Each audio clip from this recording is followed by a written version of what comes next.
Alright, guys, welcome back. Today we're going to be talking about the curious case of Corey Holcomb, the man that never grew up. I'm going to start by saying I've been watching the 5150 show for a very long time now, just over 12 years, I would say, right from the Foxhole days when the Poets was still there and Bobby Glanton Smith was there, Uncle Bobby. They used to have lots of great topics back then. Lots of fun people used to call in, regular guests, regular callers, Soul Wonder, Ronin, and all these other people. Remember the whole Candy Bar Brown saga. And drunk Uncle Bobby episodes. There's been some classic, memorable episodes. But lately, there's been a decline. A steady decline of the show. It's clear that he doesn't really put his all into the show because the show's been bad quality, bad visuals, bad audio for ever since I've been watching the show. But it's funny. He's a very funny guy. He's a very talented guy. So people watch it regardless because dude is funny. He's a genuinely funny guy.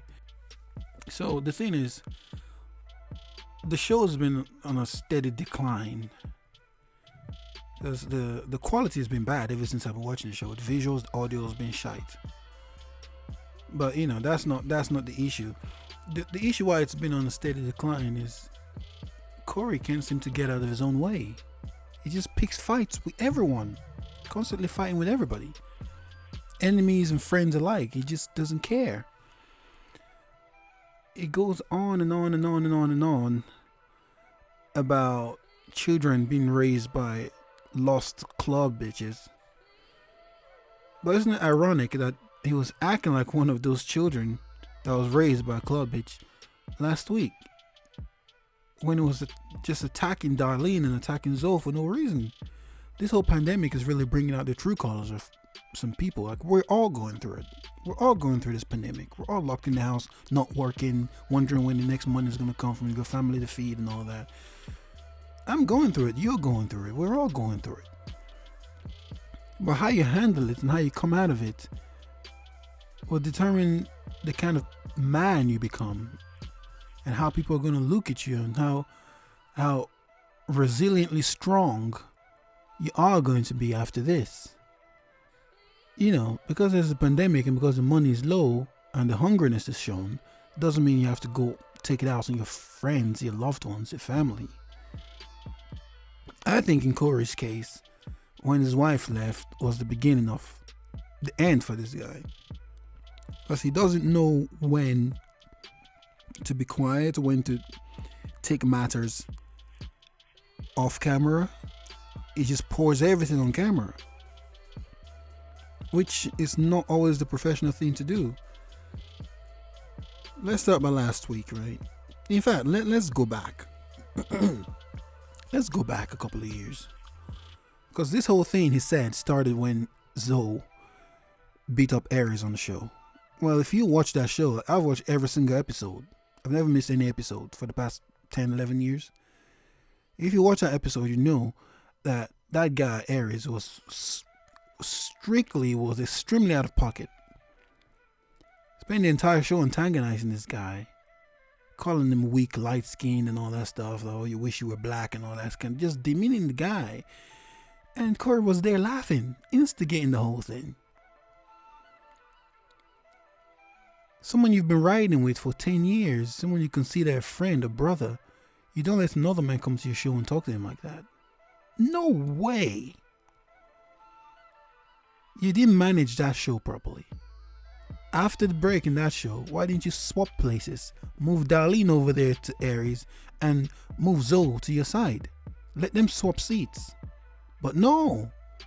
You enjoy the drama. You see someone like Corey, they thrive off drama. Whatever trauma happened in his childhood, he has learned to make it home. To make that trauma home. To enjoy that trauma. That's what he knows. To him, chaos is normal. I don't know if you guys remember when Frank and Genevieve was talking about how they met, and Genevieve's mom was in the hospital dying of cancer, and Frank was there to comfort her and stuff. They met on the internet, and he just showed his kindness and his, very caring and stuff like that. And Genevieve was like, oh, she just fell in love with him because of that. And Corey just started laughing, out of control, started laughing. And if you watch that episode, you would understand. Like everyone, I'm sure the audience was like, what the fuck? Why is he laughing for? He just kept on laughing and laughing. We're like, oh, oh man, Frank. Frank is taking advantage of people grieving. Blah, blah, blah. What? This girl is just trying to pour her heart out about how she met her husband when her mom was dying of cancer, and you just started laughing uncontrollably. That was ridiculous to me. When you've been watching the show as long as I've been watching the show, because I was a lot younger when I started watching the show, but after a while, I started to outgrow the show because everything just started being repetitive. Talking about who's hot or who's not, or Whoopi Goldberg's not beautiful, blah blah blah, blah, or Oprah Winfrey's not beautiful, blah blah blah. Who cares? Talk about current events. What's happening? And when they start talking about current events, it flips. Next thing you know, they start talking about shite.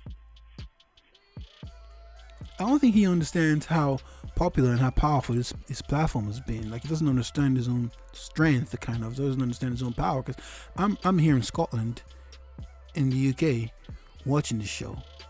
For decades, I've been watching the show. Well, over a decade. I've been watching the show. Never missed an episode. Because he's my favorite comedian. But this goes back to the whole separating the artist from the art. But it's really kind of hard to do right now with this whole his attitude, man. The way he just turns this. If everyone's saying the same thing about you, then maybe it's time to have a serious self-reflection. The whole Aries fight happened. The next week or so, we got on the show and we were talking about Aries beach ass and all that stuff, and he sued and you had to spend 20 grand, to make the case go away and stuff like that. And Zoe's like, don't worry, bro, we'll talk about it. I got you. I'll put something towards it. And in your own words, in Corey's own words, Corey was like, nigga, don't worry about it, man. I got you. Don't worry about it. I got it. Don't worry about that bitch ass nigga. You're good, man. I got it, man. That's not my last money. I'm a hustler, man, nigga. Don't worry about that shit, nigga. That's what you said. You said your friend for over 10 years doesn't have to worry about that. Doesn't have to worry about the money. And then every single thing that happens, if Zoe says something you don't agree with, you bring the case, you bring the whole money issue. Every time you bring the whole money issue, you're like a friend that does a favor for someone, but then holds it over them, holds it over their heads for the rest of their lives. If anything, any single argument, be like, oh, you remember when I did that for you back then? Remember when I did that for you? Remember when I helped you write your essay because you couldn't spell and all that shit? Remember when I did that math test for you? Blah, blah, blah, like we're back in high school. It's just childish. This is unbelievable. There's a difference between just being petty and just going out of your way to like fuck with someone. Because you purposely fuck with your host all the time. And they tolerate it because, you're Corey Holcomb. But you don't appreciate people. At the end of the day, everyone's going to leave and you're going to end up by yourself in a big house.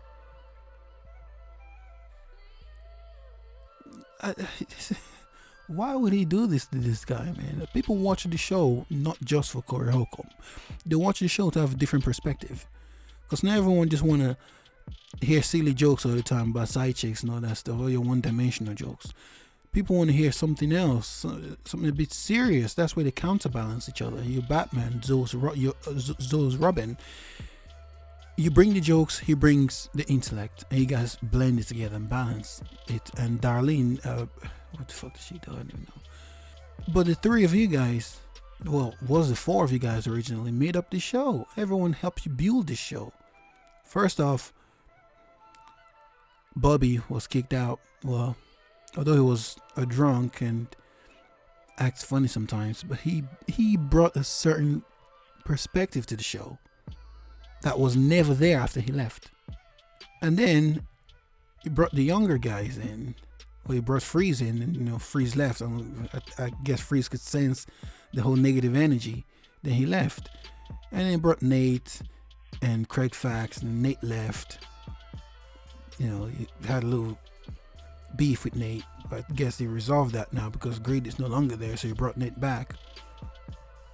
But Grady on, well, everyone knows Grady's acts too tough. Sometimes he's full of shit. Everyone knows that. Real niggas know all this stuff. You look at someone talking shit. We all have friends like that. Just exaggerate shit for no reason. But we know that's just so. That's just what he does. He's no threat to nobody. But you put him on blast because trying to make yourself feel good. If you constantly throw people under the bus, bring people down to elevate yourself, that's not a good trait. That's narcissistic. Dude is a textbook narcissist. Everyone is saying, oh, you're at fault. Even your audience are saying, look, apologize to that man. But then last week he's like, oh, this fake ass niggas don't know what real nigga shit, blah, blah, blah, blah, blah, blah. You want to be a comedian or a gangster? I don't know. You're mistaking accountability, holding yourself responsible for your shit. You're mistaking that for being a man. There's nothing more manly than admitting when you're wrong, especially on a public platform. Admitting you're wrong. You're saying, oh, he just left, Zoe just left like that, just didn't speak to anybody, he just left. You insulted that man. His kids are watching this show. Everyone's watching the show. You insulted that man. Called him a weak link. You're saying you're only keeping him around for his intellect. Showing you never actually respected this man. You just used him. You're a user. D is only there because she helps you with the internet shit. Helps you to set up the shop on the internet. Helps you monitor the traffic and all that stuff. When Corey's mom was sick, who was there taking care of the mom? Darlene was there taking care of the mom. Bringing the mom food from her soul food restaurant. Cleaning the place, cleaning the house, doing all that stuff. Because that's just the kind of person she is. She's a very maternal person. So you keep her around because she's useful to you. You're a user. You collect people. Man, this is sad to see, man. I was watching that show last week. I was like, oh, man. I don't even want to make a video about this because I really like these two brothers a lot. But watching the show yesterday, I was watching it mainly because I wanted to see you apologize. I wanted to see how you handled the situation. But deep down, I knew that either you were going to give a half-assed apology or you were going to double down on it. Those were the two options I know. Like, either he apologizes half-assed, not from his heart, or he's going to double down on it. And what do you know? He doubled down on it because we all have friends like this. We all know people like this. Whether in our family or our friends, we know narcissists. We all know narcissists. And maybe it's in some points in our lives, we were narcissists. But we've learned to overcome that and realize there's nothing manly about that. All the Corey haters are turning out to be right. The people that said, oh, he's an angry, bitter comic. I never thought I would agree with Alex Thomas. But I think a lot of the people that have been talking the same shit about him, I think he's proving them right. And then yesterday he was talking about people are talking like he doesn't know what he's doing. Did they see the views? Did you see the views from the last week episodes? Like one of the highest views they've ever had. So you did all that for views? Is that what you're trying to say? That you chucked your man under the bus, embarrassing him in front of the whole world, in front of his family, his kids, for views? Is that what you're trying to say? The whole last week issue with Zoe basically started from when you had an issue with Grady. You put Grady on blast, and you had your beef with him, just like you have beef with everybody else. But Zoe's like, dude is part of the team, because you don't fuck with someone doesn't mean I can fuck with the person. You don't really own me. So Zoe's trying to be the peacemaker and all this, trying to bridge the both of them back together. Went on Grady's show. But I guess Corey didn't like that very much. If I have beef with someone, then you should have beef with the person too. But dude's trying to explain to you something. But no, you don't want to hear anyone else's point of view. Your word is law. You're the god of your own area, of your own situation. That's why you wouldn't even listen to your chat room people telling you you're wrong. You're telling everybody else they're not real niggas. You are a real nigga. So you and everyone else that agrees with you are the real niggas. Everybody else are just lames. You know, the 60-70% of people that downvoted your video are lames. When everybody else is wrong and you're the only one that's right, then there's something definitely wrong with your psychology. But people like that would never see reason until it's too late. I'm done with it, man. I'm not gonna. I don't really watch. I'm not really watching the show anymore because every time I watch a show, I laugh less. So the jokes are very recycled, very one-dimensional. I miss Patrice O'Neal, man. God damn. You don't want to apologize. You want to double down on shit. Want to throw your people on blast. You put these people in forefront as they're your pals. You've known Grady for over 20 years or so. You've known this guy for a very long time. You've known Zoe for over a decade. And that's how you deal with shit in public, humiliating them. Come up with a t-shirt humiliating Zoe, trying to make diss tracks. Like he had the intro, I had to redo the intro to the song, "Though I Don't Like a Daughter Bitch," and he took the part where Zoe's like, "I told you had some shit." He took that part off, trying to erase him completely off the 5150 memory. Why would you do this? Like, he's your enemy, like you're out to destroy this guy. And he came back on, I think they went on the break, and then he came back with a diss track. Like, come on, man. What is going on here? You're just self-destructing, man. Don't do that. Don't do things like this in public. People you've said are your friends or your brothers. You've referred to Zoe countless times as your brother. And this is what you do? You told him he doesn't have to worry about the money, but every time he does something you don't approve of, you bring the whole money issue up again. Because he went on Grady's show, you got pissed off about that. Why didn't you talk to him off camera? You know, last week Zoe was saying him and Darlene told you, let's address this off camera, man. Don't do this on camera. Last week they were both at fault, but Corey was more at fault. I would say Zoe was kind of at fault with raising his voice and yelling at the man on his show, blah, blah, blah. But ultimately, Zoe was making some serious points, some very poignant points. But, Corey can't take criticism, so he kept going for the low blows. And yesterday, now he's talking about how he didn't have a car. I used to drive him over. I used to get him taxis to come to the show. I used to fly him out to come to the show. I used to put him in the hotels. I used to do this for him. I used to do that for him on some bitch-made shit. Why would you be saying that about, I used to do this for you, I used to do that for you? When you do something for someone, you just do it. You're the boss-ass nigga, right? That's what I keep telling everyone. Just do, when you're doing stuff, you just do it. Don't do stuff because you need something back in return or because you're trying to hold it over someone. That's not genuine. And lesson to everybody out there, every man out there, never let any other man pay your tab or fly you out to somewhere like some Instagram hole. Don't do that.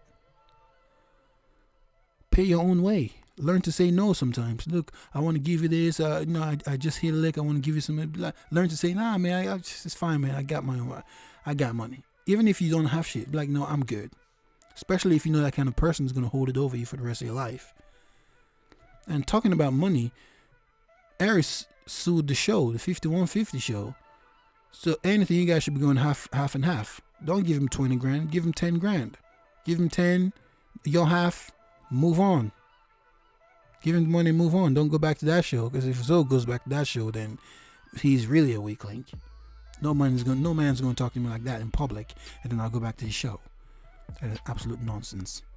Fucking bollocks, mate. Anyways, guys, that's the show, man. This